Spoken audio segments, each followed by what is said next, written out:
now that I have my exterior scene, it comes time to create an interior scene. So I will hit add scene again. This time I will name it inside.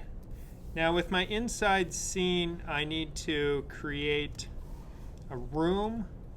I will go with a non-nature occurring color.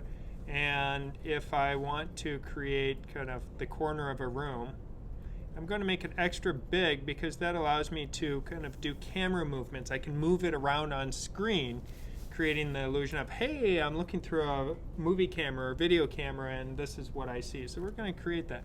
Now if I want to fill my walls and floor here, and for that matter I could even have a ceiling if I wanted to create a big enough room. I mean really we could create the entire perspective of it. If I want to fill those walls, I can't fill them as is. I do need to at some point close them off. Because once I close them off, it creates a closed shape that then I have the option of grabbing the paint bucket tool and decide that, well, we'll just pretend that it's a nice pale bamboo floor. It's got that kind of peachish warm tone to it. And on the walls, they are crazy and they like to have red as their walls. But we shouldn't make them all the same color, have slightly different colors of red, so you start to get a sense of space or kind of a three-dimensional nature to the space. And the ceiling will be gray, so they have a gray ceiling. But I really need to have a window here that I can look out of. And their woodwork trim, they have chosen a garish purple color for that woodwork trim. Now that I have boxed that in, I can select that shape and I can hit delete, and you can see now I can see outside that, so it's like I'm looking out the window. I might want to put some rails and stiles in the window just to divide it up to make it look even more window-esque as part of it. And maybe they have a nice painting on the wall of something, and it's filled. Oh. So that's just a painting on the wall of someone.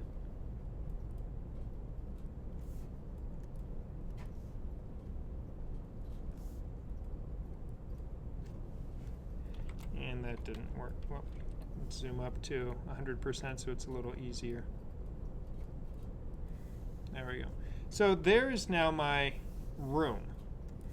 I'm going to take all of this, convert it to a symbol. So now that it's been converted to a room, we can see that we can move it wherever we want.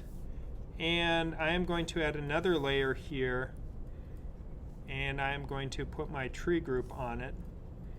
So the tree group's occurring. If I turn off the room so that we can see it, then at that point I can see here are my trees. I'm even going to go back into my intro scene and grab my sky and grass so it matches. Actually, I'll just grab all of it.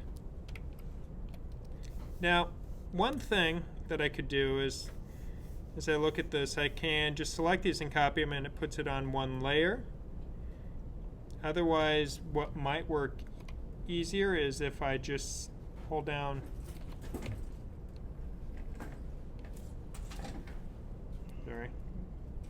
I'm missing, my aim is off there.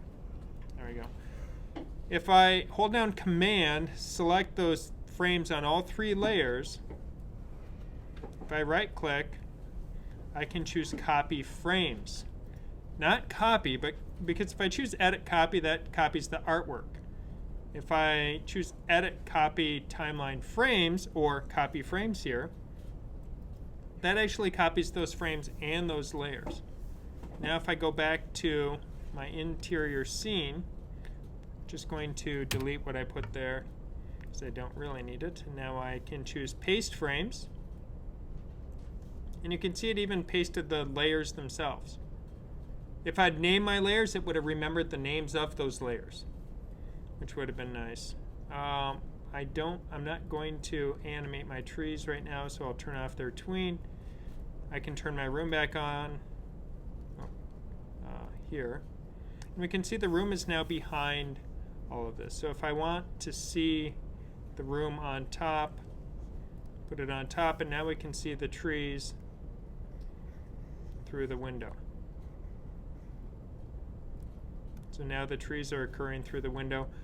I am going to take my trees and shrink them down a little bit.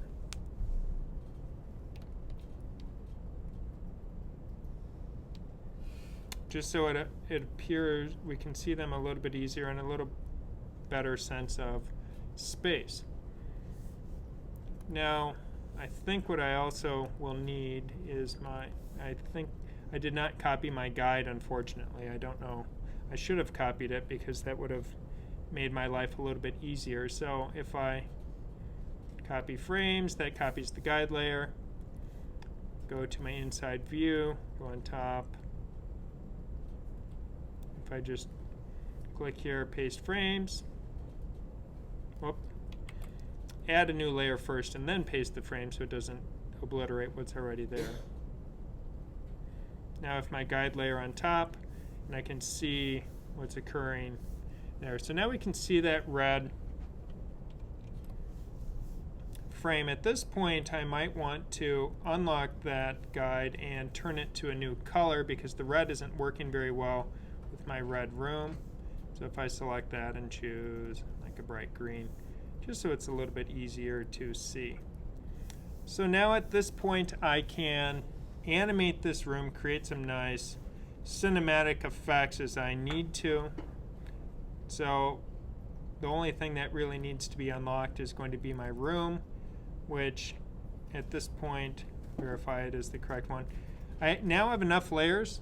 It would be wise to have some names on my layers because now I'm starting to have to guess or turn layers on and off to figure out which one is which. So I will title this one Room. So with this one now titled Room, I now know that's the one I really want to do some animation on.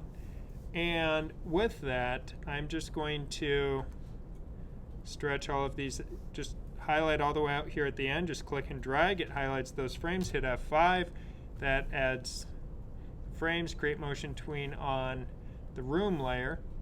So now with my room, because I made it big enough, I know I can start, I don't want to start there, I want to rewind back to the beginning and then move it over. So if I start with the room here, and I'm going to unlock the trees momentarily because I want to make sure they're always showing.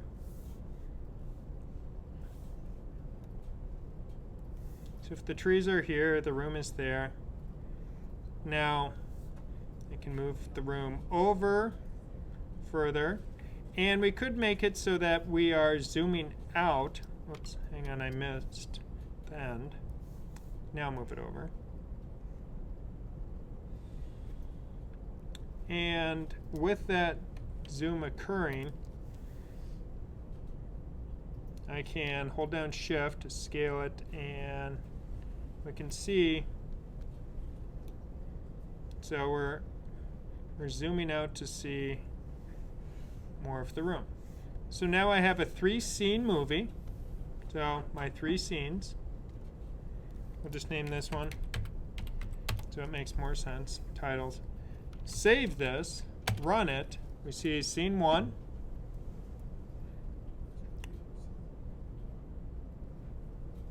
Scene 2, outside. Now we go to the inside.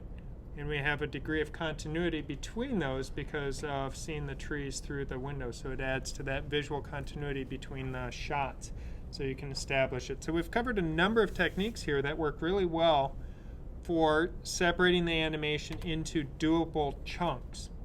The next part is to take those 3 scenes and combine them into a finished file so that they're all now just in one FLAW file, which will then make setting up the audio a little bit easier of a task.